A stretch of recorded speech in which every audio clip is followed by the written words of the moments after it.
3,92,200 रुपए का। इनके साथ मामला तो हमारे तय हो चुके हैं। ये जो एक पे डन हुआ था, एक पे डन हुआ था ना।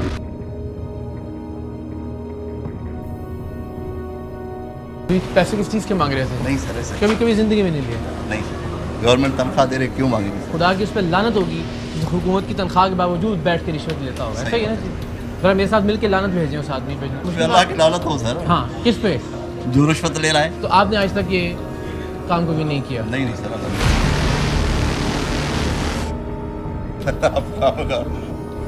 ये दांत निकालने की बात थी। परेशान कर रहे हैं। ये किस चीज़ की तनख्वाह थी? किसकी थी? नायब कासिद की। तुम्हें शर्म आई नायब कासिद से 1 लाख रुपए की रिश्वत वसूल करते हुए? गिरा हुआ महसूस नहीं किया नायब कासिद के नीचे अपने आप को? आपने इससे पहले इनकी कोई कंप्लेन आप तक पहुंची? हाँ बिल्कुल पहुँचे, उनको सर्जरिश भी की हुई है।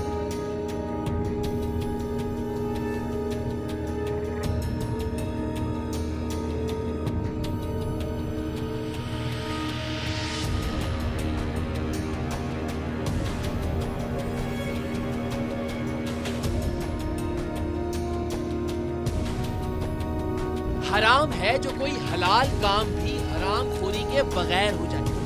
हो ही नहीं सकता कि रिश्वत दिए बगैर कोई शरीफ आदमी मुल्क के सरकारी इदारों से अपना जायज काम भी करवा सके। मुमकिन ही नहीं कि मुट्ठी गर्म किए बगैर किसी के हाथ से कोई अपना हक वसूल कर सके। कोई महकमा हो, काम की नौइयत कुछ भी हो, सामने वाला शैतान नजर आता हो या फरिश्ता, हुलिया सड़क छापों वाला हो या फिर बंदा मुकम्मल दीनदार दिखता हो, बस अगर उसके नीचे सरकारी कुर्सी, हाथ में सरकारी कलम और इख्तियार में किसी का हक रोकने या देने की ताकत है, तो बस पैसे लिए बगैर वो किसी का कोई काम नहीं करने वाला। अवामी डीलिंग का कौन सा ऐसा इदारा है टीम सरेआम ने जिसकी करप्शन बेनकाब नहीं की? किस सतह का सरकारी अफसर है जिसकी बदउनवानी की कहानी हमने आपको सरेआम नहीं दिखाई? लेकिन इन लोगों को हराम की ऐसी लत लगी है कि कोई खौफ, कोई डर, कोई अंदेशा इनकी हराम खोरी को रोक नहीं सकता।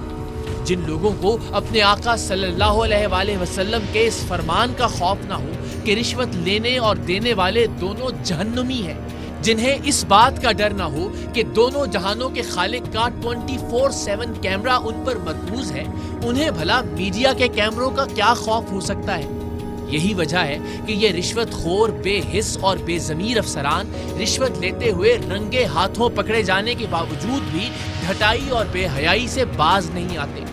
इन बदउनवान शैतानों की आंखों में नदामत और लहजे में शर्म की जरा सी भी झलक दिखाई नहीं देती। रिश्वतखोरी के अपने नंगे सबूत देखने के बावजूद ये हथियार डालने की बजाय हाथ उठाने और जबान चलाने पर उतर आते हैं। अपने आप को कंट्रोल रखो।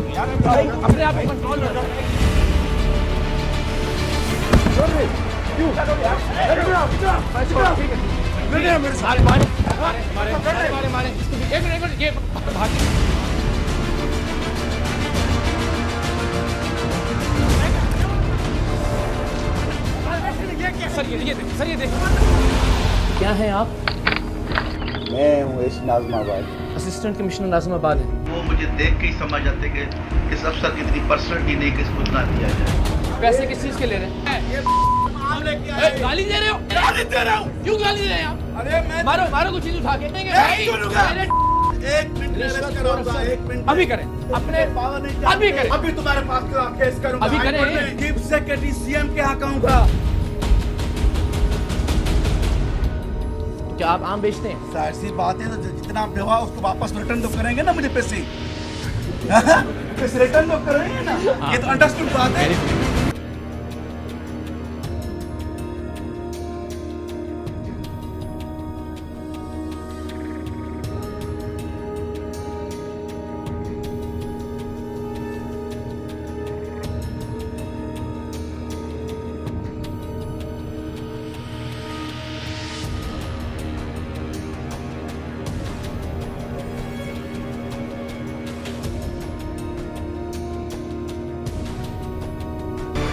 यूं तो हर सरकारी इदारे का अल्लाह ही हाफिज है, लेकिन तसव्वुर कीजिए सरकार का वो इदारा जिसका काम ही पैसों का लेन देन हो, वहां भला रिश्वत के लेन देन के बगैर कोई काम कैसे हो सकता है?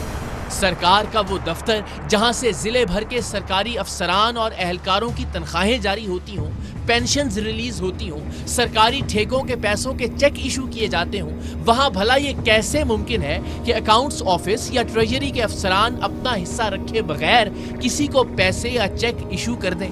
यूं तो शायद मुल्क के हर जिले के डिस्ट्रिक्ट अकाउंट्स ऑफिस या ट्रेजरी ऑफिस में रिश्वत सतानी का ऐसा ही बाजार गर्म है, लेकिन टीम सरेआम को सिंध के जिला मीरपुर खास के डिस्ट्रिक्ट अकाउंट्स ऑफिस से पै दर पै ऐसी पक्की खबरें मौसूल हो रही थी कि यहाँ कोई भी पेमेंट 30% रिश्वत वसूल किए बगैर जारी नहीं की जाती। किसी बेवा की पेंशन हो, किसी यतीम की डिसीज्ड कोटे की तनख्वाहें हो, किसी गरीब की रिटायरमेंट की रकम हो या फिर किसी ठेकेदार के काम का सरकारी मुआवजा, कोई भी चेक बनाने, उसे अप्रूव करवाने और पेमेंट रिलीज करवाने पर कुल रकम का 30% बतौर रिश्वत वसूल करना मीरपुर खास का डिस्ट्रिक्ट अकाउंट्स ऑफिस अपना हक समझता था। और जो कोई रिश्वत की ये भारी परसेंटेज अदा करने से इनकार करता, उसे अपने हक हलाल के पैसों के लिए इतना जलील किया जाता कि उसके पास इन्हें रिश्वत देने के सिवा कोई चारा न बचता। मीरपुर खास के ट्रेजरी ऑफिस का ऑडिटर बशीर अहमद पूरे डिस्ट्रिक्ट अकाउंट्स ऑफिस की ईमा पर 30% की वसूली करता था और रिश्वत की रकम अपने सरकारी दफ्तर में बैठकर इस दीदा दलेरी से वसूल करता था जैसे वो किसी सरकारी दफ्तर में नहीं, दूध दही की दुकान पर बैठकर लस्सी के पैसे वसूल कर रहा हूँ। तो मुझे ये 30% का बता दें, मैं अभी फिर निकलता हूँ। ये जो एक पे डन हुआ था, एक पे डन हुआ था ना, ये गिने सब गिने।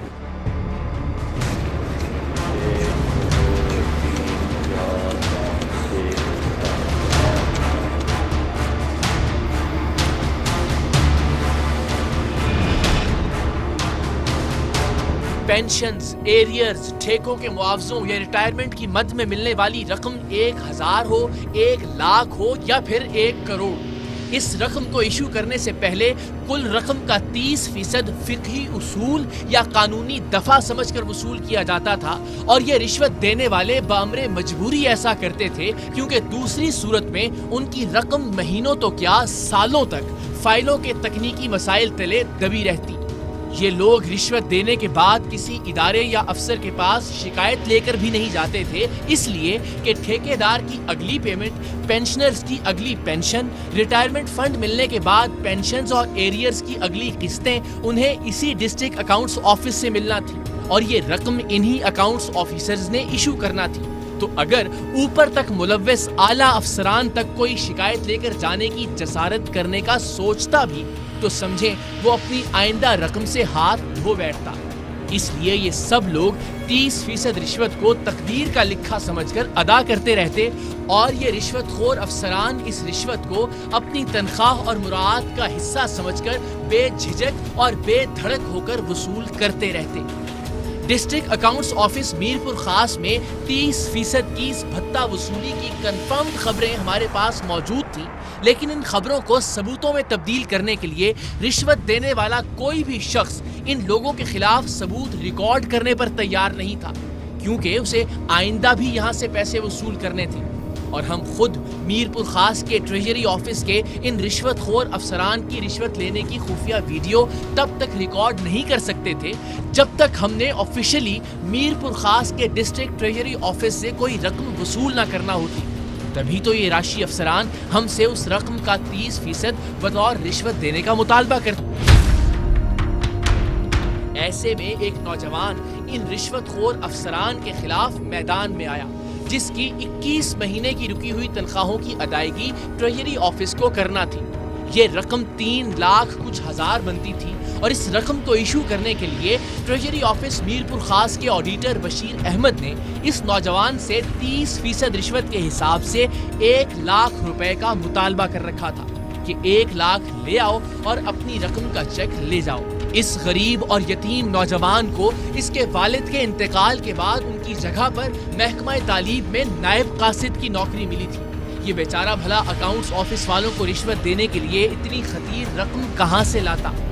अकाउंट्स ऑफिस वालों का उसूल था कि कुल रकम का 30% ये रकम का चेक इशू करने से पहले ही यानी एडवांस में वसूल करते थे, क्योंकि एक बार किसी को पैसे या चेक इशू हो गया तो बाद में उससे रिश्वत वसूल करना जरा मुश्किल हो जाता।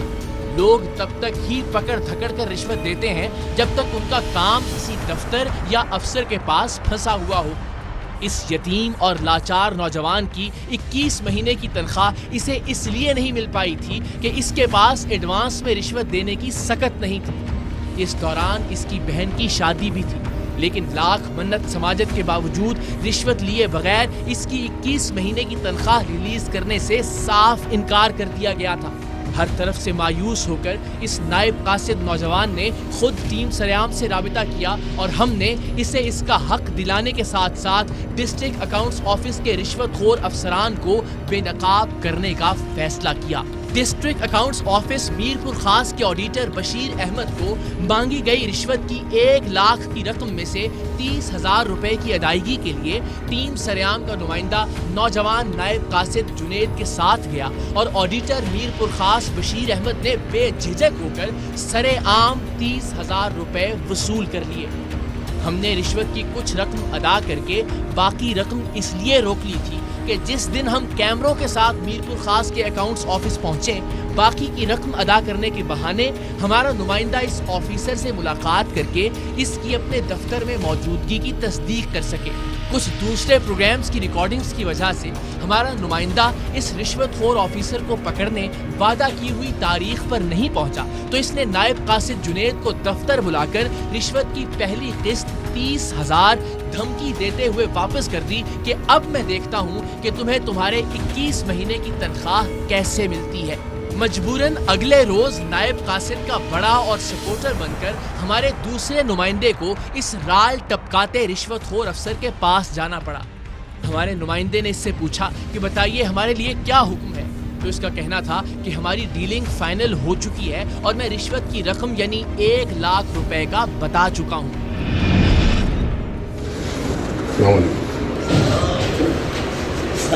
ये जनाब खैरियत सही, ये मेरा भतीजा भी है, ठीक है, बना हुआ। तो ये जावेद भाई को हमने फॉर्म दी थी, मैं तो ट्रांसपोर्ट का काम है ना मेरा, ठीक है ना। अब इसको तो मैंने दे दिए कुछ पैसे कि ये इसने बोला था बिल पास होगा तो फिर मैं दे दूँगा। तो साईं यार इसका कुछ करें यार, कर दें बच्चे को, इसकी शादी, इसके घर पे भी शादी है। या आपने मेरा था जावेद को वापस कर दिया था ना यार, करने के लिए तैयार हूँ। हाँ, उसमें ये जो अमाउंट है ये बड़ा, ठीक है, 4 लाख का अमाउंट। और उसके अलावा जो ये जो साहब हमारे को उसकी बच्ची का शादी वो चले गए कराची। यार देखें मेरी बात सुनें, आप हफ्ता लगे, 15 दिन लगे, 2 महीने लगे, ये आप रखें, जो भी 30% है वो रखें। मैं इसको आधे पैसे मैंने दे दिए हैं, आधे मैं और दे रहा हूँ ताकि इसका मसला हल हो जाए। मैंने इनको ज़मीनी हक़ाइक़ जो बताए, हाँ ठीक, जो अफसर जो है, अलग 3 अफसर है, ठीक है, तो जो है ना वो क्या मामला क्या आ रहा है? मामला ये है कि हम जो भी ये खुल के बात करें, कोई ऐसा टेंशन नहीं जो है। पावर है वो हम 1.5 लाख तक कर सकते हैं, ठीक है, ये 4 लाख का, ठीक है, ठीक है, ठीक है। ये हम भेजेंगे कराची परमिशन के लिए, भेज दें, ठीक है, भेज दें, वो हम भेज देंगे। ठीक है। अभी ये कि जून क्लोजिंग हो रही है, ठीक है, जो बंदा हमारा दोस्त है वहाँ, ठीक है, उसका भी उस सेक्शन से हो गया तबादला, ठीक है, ठीक है। अभी देखते कौन बैठता है। चन्ना साहब कोई बैठे ना बैठे, ये आपको कराना है, इंशाल्लाह करवाएंगे, ठीक है ना। अब मुझे इसका परसेंट बता दें तो इसमें टोटल कितना खर्चा आ जाएगा? वो तो बता दिए। ये है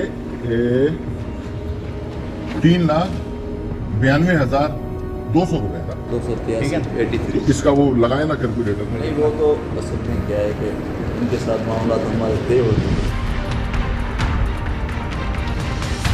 हमारे नुमाइंदे ने ऑडिटर मीरपुर खास बशीर अहमद का गुस्सा ठंडा करते हुए उसे 45,000 रुपए नकद रिश्वत दी, जबकि बाकी की रकम अगले रोज देने का वादा किया। तो मुझे ये 30% का बता दें, मैं अभी फिर निकलता हूँ। फिर ये आपसे ये बच्चा राब्ता करेगा, मैं नहीं आऊँगा। ये तो एक पे डन हुआ था, एक पे डन हुआ था ना। मैं एक काम करता हूँ, मैं आपको 50 अभी दे रहा हूँ, ठीक है, और बाकी जो है ना ये बच्चा आपको दे के जाएगा जुमेरात में, ठीक है।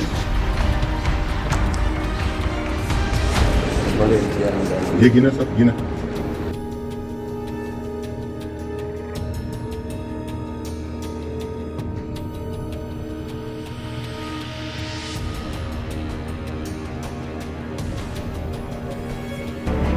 अगले रोज अपने बाप के फौत हो जाने के बाद उसकी जगह नौकरी पाने वाले यतीम और इंतहाई गरीब नायब कासिद ने बशीर अहमद को इस धमकी के बाद उसे 60,000 का चेक दिया कि अगर उसे आज रिश्वत ना मिली तो वो उसकी 21 महीने की तनख्वाह की फाइल इतनी बिगाड़ देगा कि उसे आइंदा ये रकम कभी नहीं मिल पाएगी। इन साहब को मैंने 60,000 रुपए दिए और इन्होंने वो भी बहन की शादी में वो कर दिए, ठीक है ना। अभी आपको ये चेक दे रहे हैं 60,000 का, क्योंकि 5,000 मैंने इन पे दंड डाला है। बेटा साइन करो और इनको दे दो। तो यार ये 30% कुछ ज्यादा नहीं है, कुछ थोड़ा सा नीचे लाए तो मैं तो यकीन करो कि जो है वो एक तो ब्रोकर नहीं है, हैबिचुअल नहीं है, ऐसा मोलाई लोग उसी दोस्ती में बोल रहा हूँ मैं। आपके जो काम है उनपे कहते हैं कि फिर इसलिए पता मशहूर हो जाता है। यहाँ पे हालात ऐसे ऐसा ऐसे लोग अल्लाह उनको हिदायत दे। जी जी। और मुझे यहाँ आते हुए तकरीबन 3 महीने हो गए, 60 एप्लीकेशन मेरे खिलाफ, कोई कमिश्नर के पास, कोई DC के पास, इतना तंग आ गया है।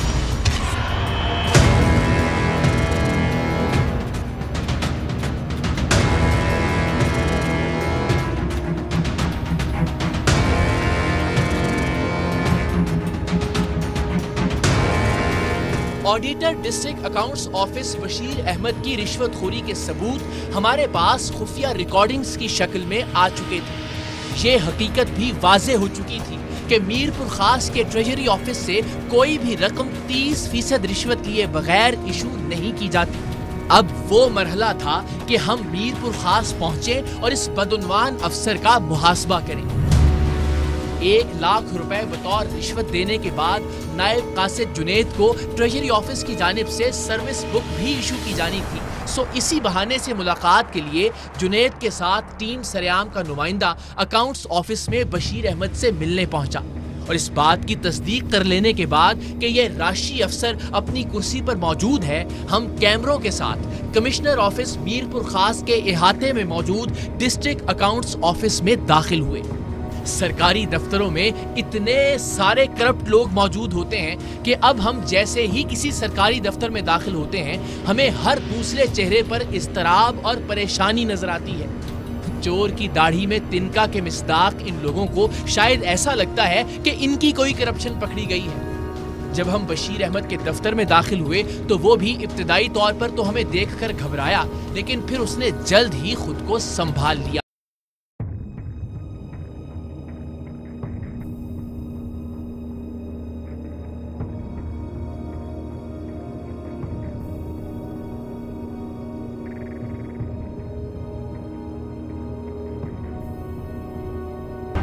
क्या है जनाब? ठीक से बशीर साहब, आप किधर गए? मिल गई सर्विस बुक बेटा?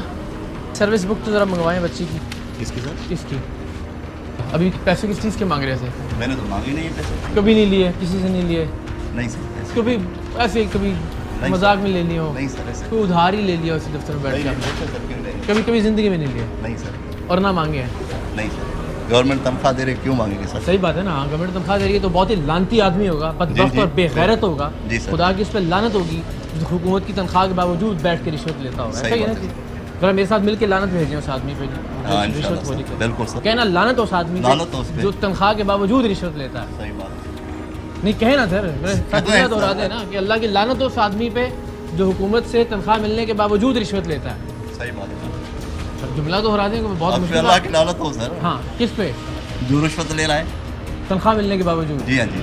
रिश्वत लेने की अपनी वीडियोस देखने के बाद इसकी सारी की सारी होशियारी धरी की धरी रह गई थी। अब इसके पास ना तो कोई जवाब था और ना ही मजीद दांत निकालने की कोई वजह। रिश्वतखोरी की अपनी खुफिया रिकॉर्डिंग्स देखने के बाद इसकी हालत ऐसे हो गई थी जैसे कोई बल्ब जलते जलते एकदम फ्यूज हो जाए। लोगों के मुआशी मफादात अकाउंट्स ऑफिस से इस तरह वाबस्ता होते हैं कि सरकारी अकाउंट्स ऑफिस वाले लोग कभी ये तसव्वुर ही नहीं कर सकते कि कोई उन्हें यूं भी पकड़वा सकता है। तो आपने आज तक ये काम कभी नहीं किया? नहीं सर, अल्हम्दुलिल्लाह। और अगर आप गलत बयानी कर रहे हुए तो? मैं क्यों करूँगा सर गलत बयानी? आपको क्या लगता है हम कराची से यहाँ चल के क्यों आगे होंगे? पता नहीं सर, मुझे मालूम नहीं है। आप क्यों आए? कोई वजह होगी ना? आपको आपके नॉलेज में होगा। मैं इसलिए आया हूँ कि आप रिश्वत ले रहे हैं। अच्छा अच्छा जी, और ये मुस्कुराने की बात नहीं है, शर्म से डूब बनने की बात है। ये दांत निकालने की बात नहीं है। परेशान कर रहे हैं। हाँ, नहीं उसका मसला नहीं है। यानी एक गरीब नायब कासिद जो है, आप उसकी तनख्वाह रिलीज करते हुए भी 30% लिए बगैर जो है उसको नहीं जाने देते। हमने तो लिए ही नहीं किसी से। तो कभी पैसे नहीं लिए आपने? नहीं, किसी से। लाइन से जरा दिखाइए। तो इसमें टोटल कितना खर्चा आ जाएगा? वो तो बता दिएगा। ये है 3,92,200 रुपए का। 283। इसका वो लगाए ना कैलकुलेटर में। नहीं वो तो असल में क्या है कि उनके साथ मामला तो हमारे तय हो गए। आपके अफसर कौन है यहाँ पे ट्रेजरी ऑफिस में? ज़हीरुद्दीन शेख साहब। ज़हीरुद्दीन शेख साहब क्या है वो? लियो है हमारे। कहाँ बैठते हैं? अपने ऑफिस में हम। तो मुझे ये 30% का बता दें, मैं अभी फिर निकलता हूँ। ये तो एक पे डन हुआ था। एक पे डन हुआ था ना? बड़े इंतजार। ये गिने सब गिने।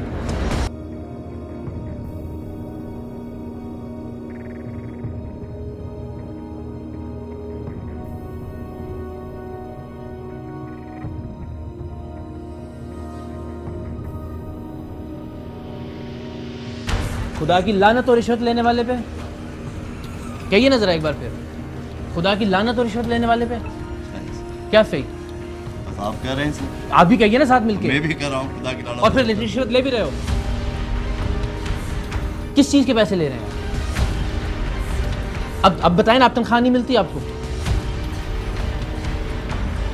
और दांत निकाल रहे थे भी कुछ देर पहले आप, ये मजाक था आपके ख्याल में? और ये एक बार नहीं, अभी आपको ये चेक दे रहे हैं 60,000 का। मुझे यहाँ आते हुए तकरीबन 3 महीने हो गए। 60 एप्लीकेशन मेरे खिलाफ, कोई कमिश्नर के पास, कोई डीसी के पास। मैं इतना तंग आ गया हूँ।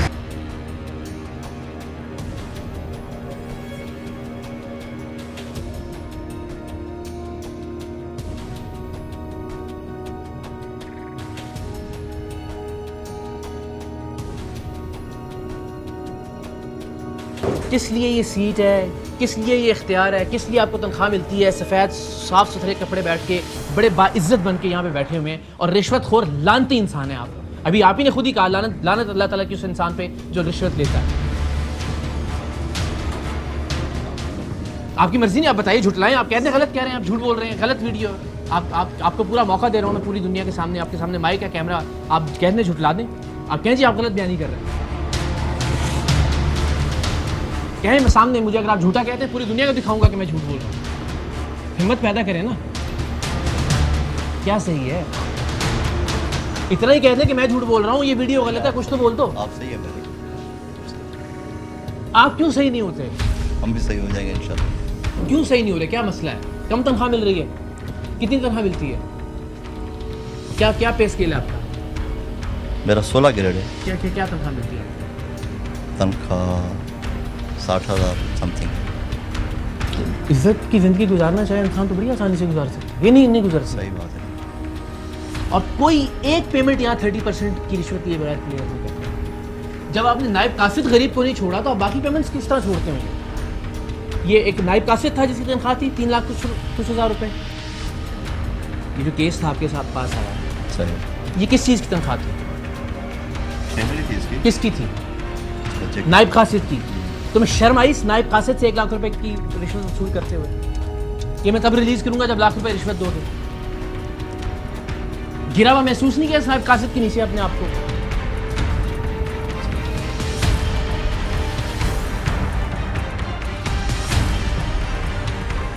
क्या सही? क्यों सही नहीं हो रहा? मसला बताइए, मैं प्रॉब्लम क्या है? प्रॉब्लम बताएं कहाँ पे है प्रॉब्लम? बस अभी चलो मैं मानता हूँ एक बिल्डर था, कोई आपने करोड़ों रुपए की किसी ठेकेदार की पेमेंट करनी थी, उसमें से मार लिया, हक हराम, लानत भेजता हूँ उसके ऊपर। एक नायब कासिद गरीब की किस महीने की रुकी हुई तनख्वाह वो अदा करनी है, उसमें से भी लाख रुपए आप कहते हैं दोगे तो बाकी 3 लाख रुपए रिलीज होंगे। जिंदगी अजाब कर दिया आपने उस नायब कासिद बेचारे, चौथे 4 ग्रेड का बेचारा मुलाजिम। बच्चे हैं आपके? कितने बच्चे? मेरे 4 बच्चे। 4 बच्चे। आपको ये अंदाज़ा होता है कि आप उनको क्या खिला रहे हैं, हराम की कमाई जब आप लेके जाते हैं घर वापस, या उनकी परवरिश किन पैसों से कर रहे हैं आप? कभी सोचा, उनको देखा कभी? या कभी आपने ये सोचा कि जब वो उनको पता लगेगा मेरा बाप एक नायब कासिद से भी रिश्वत लेता है, उससे भी हरामखोरी करता है, तो क्या इज्जत और औकात रहेगी बच्चों की नज़र में मेरी? आप सोचिए ना, जब ये आपके बच्चे अब देख रहे होंगे, क्या उनकी नज़र में आपकी इज्जत बढ़ेगी कि आपने एक नायब कासिद बेचारे की सैलरी रिलीज़ करने के इवज़ भी पैसे मांगे? जब कहेंगे नहीं बहुत अच्छी बात है बाबा, बड़ा अच्छा काम किया आपने, बहुत अच्छा करते थे आप, हमारी ज़रूरतें ये जो हराम के रिश्वत के पैसों से आप पूरी करते थे, शाबाश है इसका।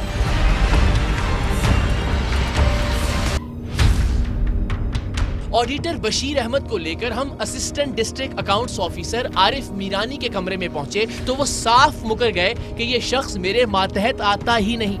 हालांकि बाद में डिस्ट्रिक्ट अकाउंट्स ऑफिसर ने हमें बताया कि बशीर अहमद एडीओ आरिफ मीरानी के ही मातहत है और इस बात को मौसूफ ने खुद भी तस्लीम किया।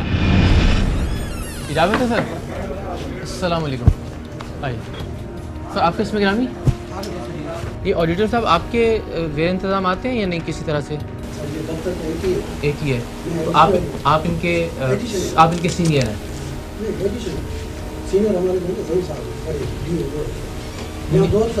अच्छा, मतलब आपका स्केल एक ही है? अच्छा। जब असिस्टेंट डिस्ट्रिक्ट ऑफिसर आरिफ साहब ने ऑडिटर बशीर अहमद को पकड़े जाने के बाद अपनाने से इनकार कर दिया तो हम जिले के सबसे बड़े अकाउंट्स ऑफिसर यानी डीओ के दफ्तर पहुंचे। जाहिर है उनके दफ्तर में हमारे दाखिले की खबर हमसे पहले पहुंच चुकी थी।